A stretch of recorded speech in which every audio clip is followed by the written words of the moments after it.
Congress party के नेता बयानबाजी करते हैं और बीजेपी ने पलटवार कर दिया, लेकिन पूरी दुनिया से डोनाल्ड ट्रंप को बधाई दी गई। और इसी बीच आपको अगली बड़ी खबर बताते हैं कि शेख हसीना की तरफ से भी बधाई दी गई डोनाल्ड ट्रंप को। लेकिन इस खबर में ट्विस्ट ये है कि जो पत्र लिखा गया है डोनाल्ड ट्रंप को, उसमें शेख हसीना को प्रधानमंत्री बताया गया है बांग्लादेश का और अध्यक्ष भी बताया गया अवामी लीग पार्टी का। ये आपको बड़ी खबर इस वक्त हम बता रहे हैं। और इस वक्त ट्रंप को हसीना की बधाई से हलचल इसलिए बढ़ गई है कि जो लेटर लिखा गया है, बधाई संदेश जो दिया गया है, उसमें प्रधानमंत्री शेख हसीना लिखा गया है। और आपको अब हम दिखाने वाले वो लेटर बिग वॉल के जरिए। आप देखिए, एक तरफ यहाँ पर जो फोटो पोस्ट की गई है, शेख हसीना नजर आ रही है, डोनाल्ड ट्रंप नजर आ रहे हैं, लेकिन इसी बीच अब इस लेटर का जिक्र हम करें, यूएस के राष्ट्रपति चुने जाने पर बधाई दी गई है। और इस वक्त आप इस तस्वीर के जरिए अंदाजा लगा सकते हैं, यहाँ पर आपको नजर आ जाएगा कि the president of Bangladesh Awami league, ये लेकिन हाईलाइट करके दिखा रहे हैं आपको प्रधानमंत्री प्राइम मिनिस्टर शेख हसीना। हलचल काफी ज्यादा इस वक्त बढ़ते हुए नजर आ रही है, क्योंकि जिन लोगों ने तख्ता पलट के जरिए वहां पर सरकार बनाई है, उनमें हड़कंप काफी ज्यादा मचते हुए नजर आ रहा है और जो बाइडेन को ही जिम्मेदार माना जा रहा है तख्ता पलट के लिए। और अब ये बड़ी खबर आपको इस वक्त हम बता रहे हैं और तस्वीरों के साथ सामने देखिए प्राइम मिनिस्टर शेख हसीना। ये लेटर, शुभकामना संदेश डोनाल्ड ट्रंप को दिया गया है शेख हसीना की तरफ से। और अब विरोधियों में हड़कंप मचते हुए इस वक्त नजर आ रहा है। तो देखिए, प्राइम मिनिस्टर के तौर पर इस लेटर में, इस पोस्ट में पेश किया गया है हसीना ही बांग्लादेश की पीएम है। ये बड़ा सवाल यहाँ पर देखिए, और लगातार हम तस्वीरें आपको दिखा रहे हैं जो पोस्ट किया गया, जो बधाई दी गई, और इसके साथ साथ ट्रंप की जीत को लेकर के हसीना की बधाई जो है, अब वो उसको लेकर सियासत भी होगी।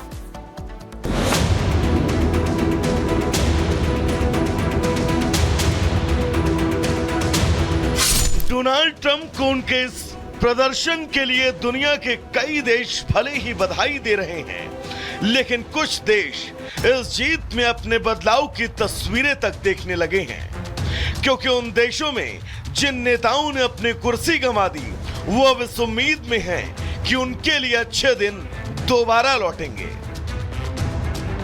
इस लिस्ट में 2 देश तो ऐसे हैं जो हिंदुस्तान के पड़ोसी हैं और दोनों ही देशों में रातों रात सरकारें गिर गईं। जी हां, बांग्लादेश और पाकिस्तान की हम बात कर रहे हैं, क्योंकि ट्रंप की जीत की लंबी चौड़ी बधाई दोनों ही देशों से आई है। बधाई का संदेश पहले बांग्लादेश की ओर से आया, जहां शेख हसीना की पार्टी अवामी लीग ने एक आधिकारिक प्रेस विज्ञप्ति जारी की। शेख हसीना ने यह बधाई प्रधानमंत्री के रूप में दी। बधाई संदेश में अवामी लीग कार्यालय सचिव विप्लव बारुआ के हस्ताक्षर भी थे। इस बधाई संदेश ने बांग्लादेश में मौजूद सरकार की नींद जरूर खराब की होगी, क्योंकि पहले तो शेख हसीना ने बतौर पीएम यह बधाई दी, दूसरी ओर बांग्लादेश में तख्तापलट का खेला जिस सरकार के दौर में खेला गया था, वो अब जा चुकी है। तभी तो बांग्लादेश की अंतरिम सरकार के प्रमुख मोहम्मद यूनुस ने भी शेख हसीना के साथ साथ ट्रंप को बधाई देने में कोई देर नहीं की और ये भी लिखा कि बांग्लादेश और अमेरिका आपसी हित के कई क्षेत्रों में मित्रता और सहयोग का एक लंबा इतिहास साझा करते हैं।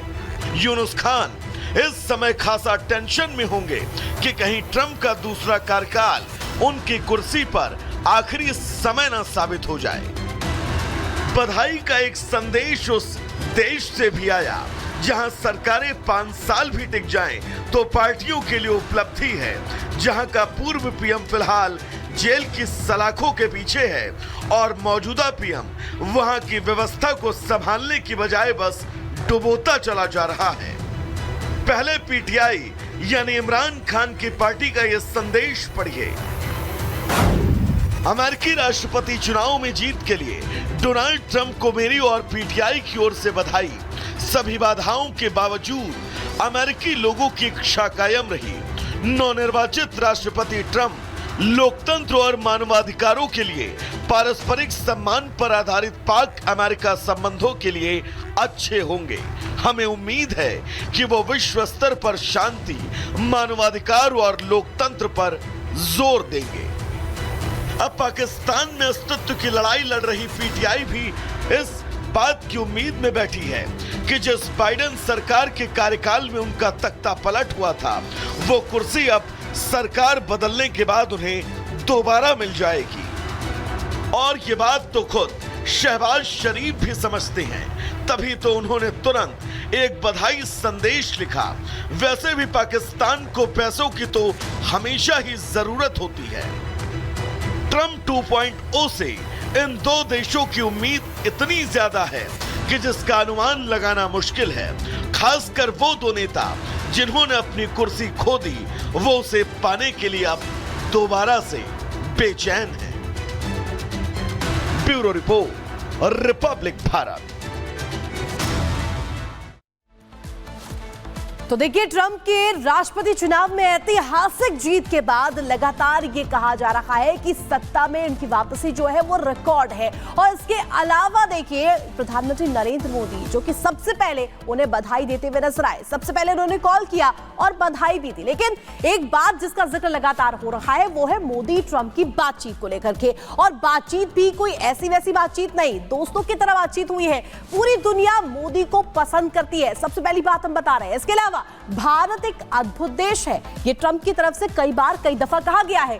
पीएम मोदी शानदार व्यक्ति है, ट्रंप ने कहा है, इस बातचीत के दौरान कहा है।